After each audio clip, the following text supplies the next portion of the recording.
A lifeline for struggling tenants in Prince George's. Good evening. This is CTV News. I'm Patricia Vallone. Another rent control bill has passed the Prince George's County Council. The vote followed a public hearing this afternoon. The measure would prohibit landlords from terminating a lease in order to force a tenant into a new lease as a way to avoid new rent hike restrictions. Supporters say landlords have been retaliating against tenants following passage of the rent stabilization bill that capped most rent increases at 3%. Yeah, so this would make sure that if, for any reason, let's say they got a notice saying that their rent was going up 7%, 10, 20%, and they notified the landlord of the law saying that they can't raise it, but 3%, they couldn't retaliate and say, well, I just won't offer you a renewal of your lease because you're asking me to follow the law. They won't be able to do that. And it also says for any of the exemptions around federal subsidized housing, what we saw was a lot of landlords just saying their entire apartment was exempt when actually they don't actually qualify for all of their units to be exempt, or that apartment complex didn't even qualify for exemption.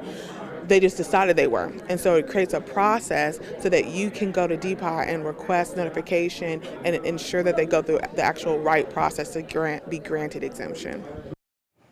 The measure passed 9-0. And yesterday, we shared the stories of 3 ex-offenders who went through the Restore program at the Damascus House.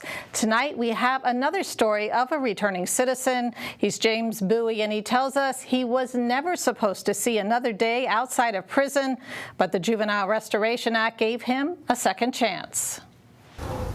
I want to live the next 30 like I should have lived the last 30, you know. It's funny because my experience with my incarceration changed my values so much. You know, the material things and stuff that I yearned for when I was younger are so unimportant to me now because my incarceration taught me that the most valuable thing we have in life is time. I was sentenced to life in 20 when I was 17 in Charles County. The recommended sentence was 4.5 to 13 years, but because the judge was able to give me the life sentence he did, you know, I served 30 years on that life sentence before I was granted my release. A decision was made when I was 17 to sentence me to life in prison. A decision was made when I was 25 that I would never be able to be rehabilitated and that I should stay in prison for the rest of my life. But the Juvenile Restoration Act allowed me to present myself as a grown man at 45 and say, this is who I am. Hope is a really scary thing because you almost have to kill it in order to survive. You know, your life becomes expect the worst and hope for the best.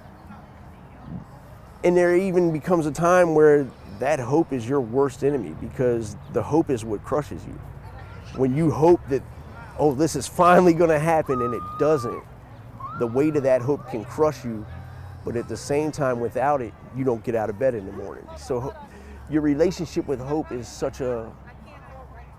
it's a fickle thing. Like some days you wake up and you're full of optimism and you can't wait to start your day, and some days you wake up and you just wish you didn't.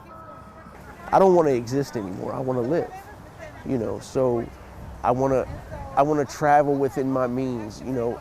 I want to live a comfortable life, but I don't want to live to work. You know, I want to work to live. You know, I want to do all the dumb stuff that I couldn't do. I want to go to the grocery store at 6 o'clock in the morning because I forgot to get bread yesterday. I want to, you know, get up and go to the refrigerator at 2 o'clock in the morning just because I can. You know, I just want to live. So for the next 30 years, I want to live the life I was supposed to for the last 30. And stay tuned this week as we share more stories of returning citizens.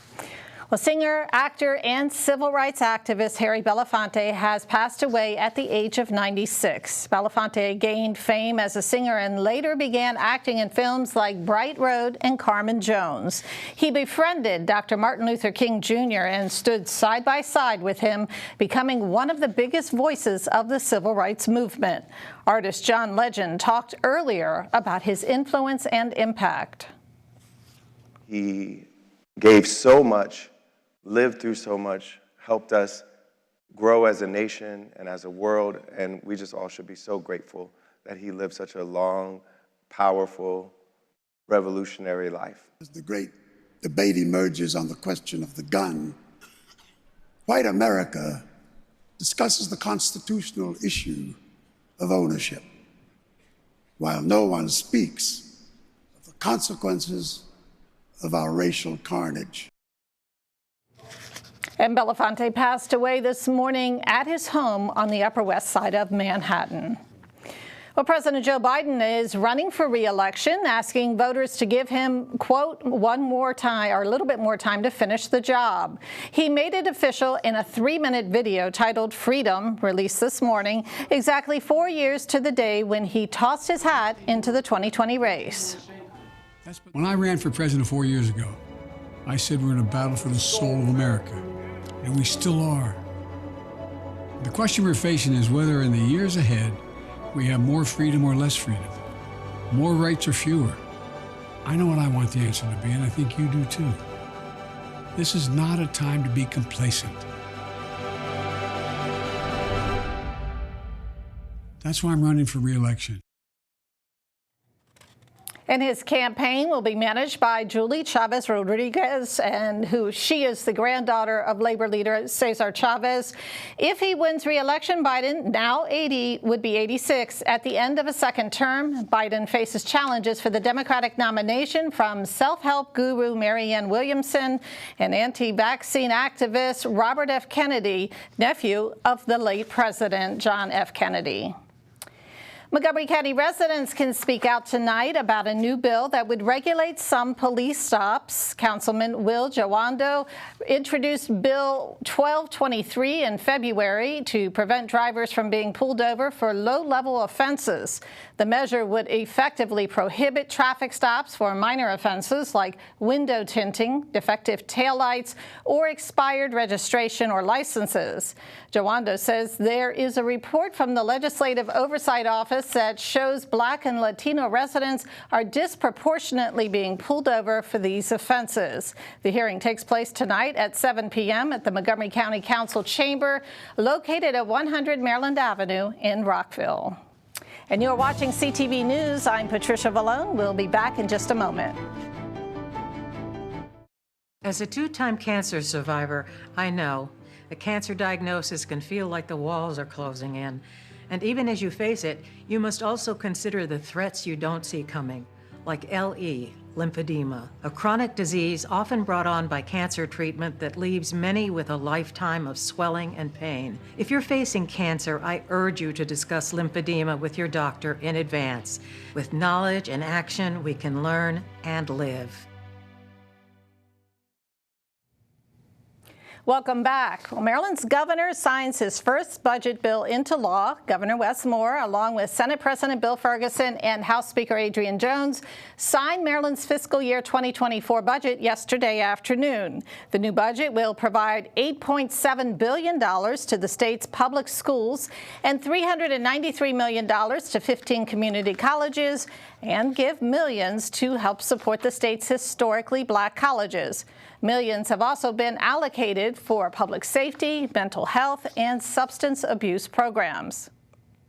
We also invest in this budget is $14 billion in Medicaid that will provide health care coverage to 1.5 million Maryland residents. We're putting $250 million to combat the climate crisis. This is $160 million to support our state parks and forests, $60 million for Chesapeake Bay restoration, $15 million for tree planting, and $15 million under the Climate Solutions Now Act of 2022. Meantime, the governor also signed Senate Bill 959 into law. The new measure will give the state treasurer control of the Maryland 529 college program. Well, Prince George's police have arrested a man wanted for ramming a tow truck into a restaurant earlier this month. The suspect is 24-year-old Josiah Brown from the district. Officials say Brown assaulted an employee inside a restaurant in the 2900 block of Colebrook Drive back on April 4th. He then got his tow truck and drove it into a building. Now, Brown is being charged with first and second-degree assault as well as malicious destruction of property. NASA's Goddard Space Flight Center in Greenbelt is scheduled to receive a very special visitor today.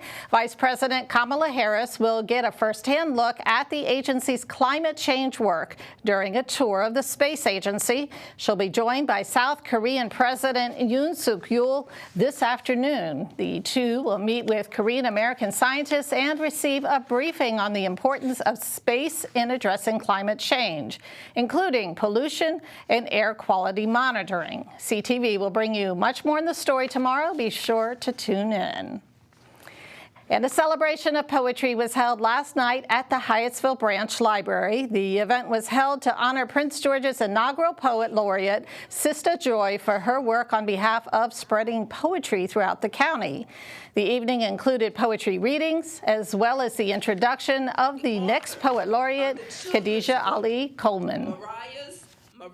I am just so incredibly honored. For so long, a lot of my art revolved around really being behind the scenes. I've been on recordings, I've produced, my poetry has found its way in plays and in all of these different avenues, but to be poet laureate now and to be leading from my artistry is one of the biggest honors at this point in my career, and I'm so incredibly grateful. As head of the county's Office of Poet Laureate, Ali Coleman will work to promote poetry countywide.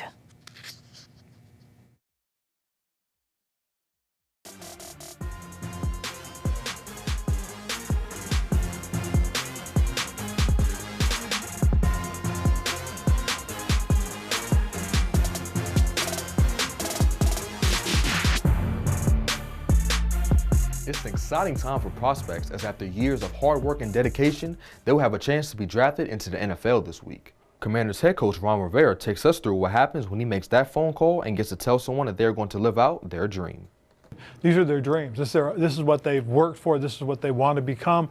And to be able to talk to guys, hey, look, you're going to be a commander, and to not just hear them, but their families' reactions. Like you can tell that, when they first pick up the phone, and you tell them who you are, and the guy, and you hear the players say out loud, it's the commander, it's Coach Rivera. And then you can kind of hear the silence as everybody's waiting for them to tell them. And once they tell them, you hear the euphoria. And what's really neat is when it syncs up with the announcement on television. Oh, nice. That's always a cool thing, because when it comes across on TV and you hear it, that's really cool. The draft begins on Thursday. Switching to high school baseball, the Central High School baseball team took the diamond yesterday against the International High School at Largo yesterday afternoon. The Falcons have been struggling going into yesterday's game, only winning 2 out of their last 5 games. Multiple players for Central had good hits in the game. This single hit by number 25 for the Falcons would lead to a run. Another highlight came from number 7, who had blasted a triple that led to 2 more runs for the Falcons. The Falcons will continue to play well in the game, blowing out the Lions 28-7. Their next game will be versus Carlson High School tomorrow at 4:30.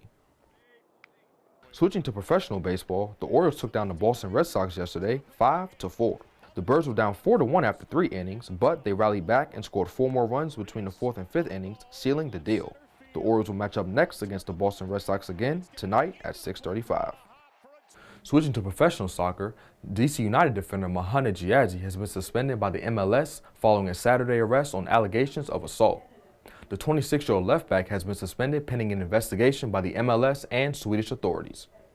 And lastly, the Nationals will be in action tonight. They'll face off against the Mets at 7:10. And that is your Tuesday sports page. Simon Bugs, CTV Sports. Thanks, Simon. And that is CTV News for now. I'm Patricia Vallone. Have a great night.